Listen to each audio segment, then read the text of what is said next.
to keep this nice and short and sweet because I'm sure you will have plenty of questions. So I'd much rather get to your questions than kind of give you extra information. So what I'm going to talk about, again, are some environmental health toxins you might find at home. So these are just a few things that you might find, and we're going to go through these in a little bit more detail. But things you might find specific to your kitchen, things specific to your bathroom, outside, and kind of your bedroom, living areas as well. Go ahead. So we'll start in the kitchen. I'm sorry that if the text is kind of small for some of you, especially people in the back, but talking about food storage and food storage containers. You know, there's styrene. Everybody knows styrofoam and like the styrofoam coffee cups, right? Polystyrene is also used for, or I've noticed, like single-use yogurt cups. You know, you can buy like the little, you peel the top off, yogurt cups.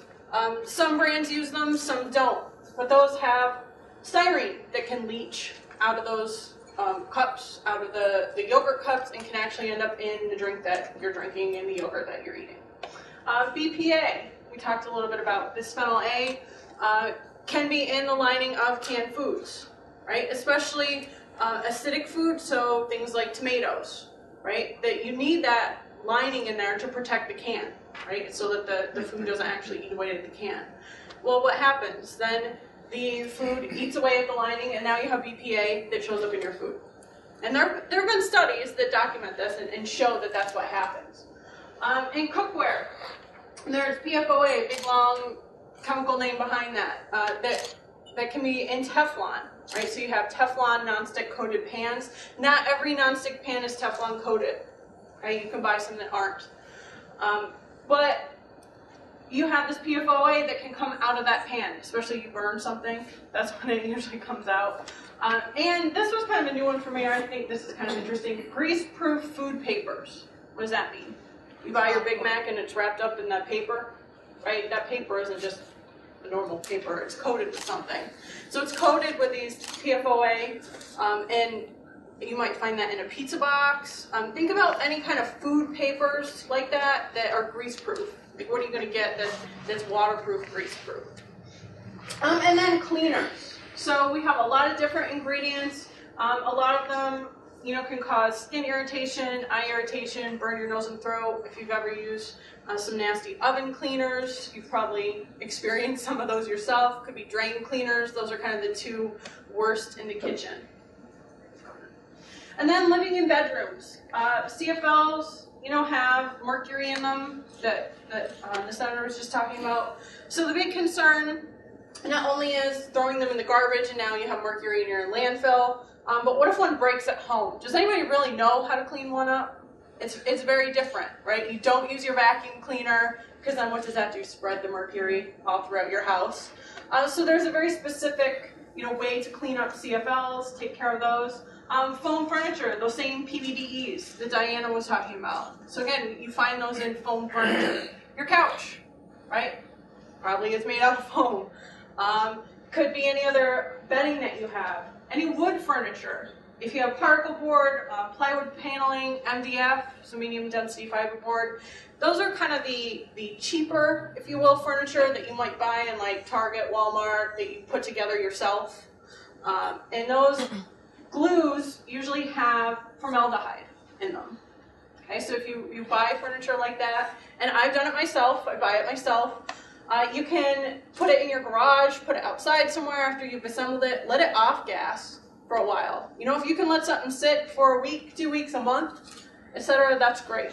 I had a son 5 months ago, and we bought cheap furniture to put in his nursery. But I bought it when I was about 4 months pregnant. So it sat in my garage for 4 or 5 months, because I could do that. I could afford to do that. And it took the time to do that. And then flooring, depending on the type of flooring you're looking at, you know, vinyl is another word for PVC, polyvinyl chloride. So that contains phthalates, which is another endocrine disruptor. And these are known endocrine disruptors. So anything that has PVC, we'll talk about, there's PVC shower curtains in your bathroom.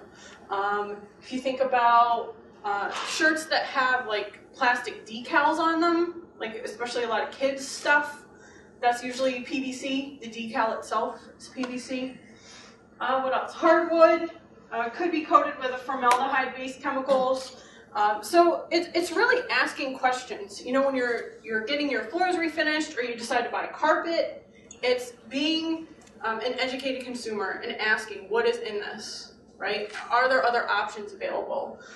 Especially carpet and adhesives. Again, if you can stay out of that room for a while when you're getting carpet installed, if you can just not be in there for a couple days, they've show that the VOCs that is kind of emitted or comes out of that carpet and out of those adhesives is significantly lower 72 hours later, so 3 days later. You know, something to think about. So I'm not saying you have to not have new carpet, right? Everybody likes new carpet, but do it kind of in a healthier way. Maybe instead of putting new carpet in today, I would do it in the spring when I can open up all my windows, right? Instead of now when it's 30 some odd degrees out. You can't really do that. Okay, next one. The bathroom, I mentioned PVC plastic shower curtains. So if you've ever bought a new cheapy shower curtain and you open it up and you get that smell, it kind of like hits you in the face, the smell. That's phthalates, right? That's the actual phthalates that are coming out and you're breathing those in. Cleaners, again, more common ingredients. It can cause eye, skin, throat irritation, breathing problems, and then personal care products. Something that we don't really think about a lot, or most people don't, is like what's in your shampoo, what's in your cosmetics, what's in the things that you're putting on your body, you know, what's in your body lotion, etc. And a lot of those ingredients have been linked to cancer, endocrine disruption, reproductive issues. You know, you can read some of these different effects. And what I find interesting is skin irritation, right? We're putting this stuff on our skin, but it's all linked to skin irritation. Kind of ironic. Next slide. And just to kind of hammer this one again, this was a study done actually in the UK. So I tend to think that their data is very similar to ours. But it looked at the different products that people use, or women use more specifically, the average number of chemicals in those products and what health effects they're linked to. Okay, so you can see something like perfume has an average of 250 chemicals, right, to make that nice scent. That's what they're using. Some of the different side effects, irritation, nausea, linked to kidney damage, fragrance. If you ever see the back of personal care products, so shampoo or something, might just say fragrance in it. That probably has a phthalate in it as well. They don't have to disclose what the composition of that fragrance is. It's kind of their proprietary information.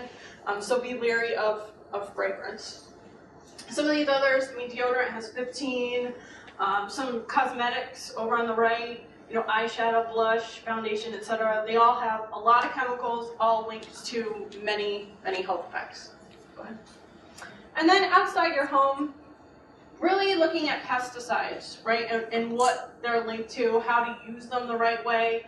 Lab studies show they can cause birth defects, nerve damage, cancer, and then there are kind of special hazards for children, right? We think about who's outside playing on the lawn most of the time, right? It's not me rolling around on the grass. It's the kids next door or the kids in the neighborhood that are doing that. So it may block the absorption of food nutrients. Their body might not fully be able to remove the pesticide, right? Their body can't remove it the same way that ours might, with kind of this more advanced, older system. We might be able to do that where they can't.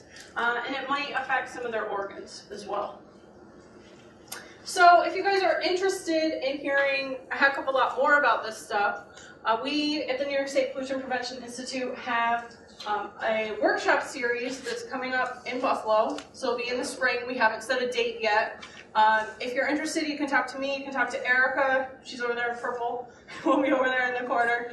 And we have there are 4 2-hour workshops. So you can come to one. You can come to all of them, as many as you want. And they're focused on green cleaning, household products, so things like cookware, cleaners, a little bit, etc. Hazardous waste at home, so what things are hazardous waste, how do we properly dispose of them, so things like your mercury thermostats, those can also go to a hazardous waste collection. And then potential hidden dangers of personal care products, so focusing more on personal care products, getting more into what are the ingredients of concern, just a lot more detail on the little overview that I've given you. Oh, right. Whoa.